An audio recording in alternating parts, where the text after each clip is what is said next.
Marcia, I want to go back to kind of the scope. We talked about data and surveillance tools, but a lot of interest in body-worn cameras and cameras on vehicles, and how does that exploratory work fit into the scope, or does it?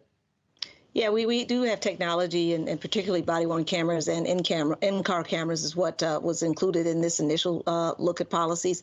And usually when you're looking at that, it's do they have them? One, if they do have them, are they using them? And then two, are they using them consistently with the policy and procedures that are already established? And so those are pretty much the things that we'll be looking to assess.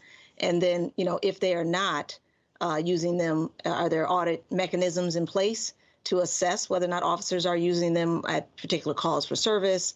When are they being turned on? When are they being turned off? And, some of the national auditing standards are, to pull data on a regular basis at various levels within the department as a checks and balance. So, because that's what a lot of people will ask next is, how do you hold an officer accountable to turn on their body camera or find out whether they did or they did not?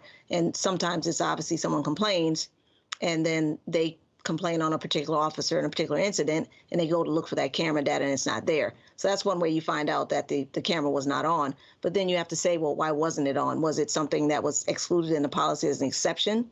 Or was it the officer had the option to turn it on and didn't? Or they weren't trained properly? There's a whole bunch of different ways and different things that we'll be trying to answer those questions. So again, one, do they have them? Are they using them? And is it consistent with the policies? And then what accountability mechanisms are in place to audit to make sure that officers are using the cameras in the cars as well as on their body-worn cameras. So we will be looking at that.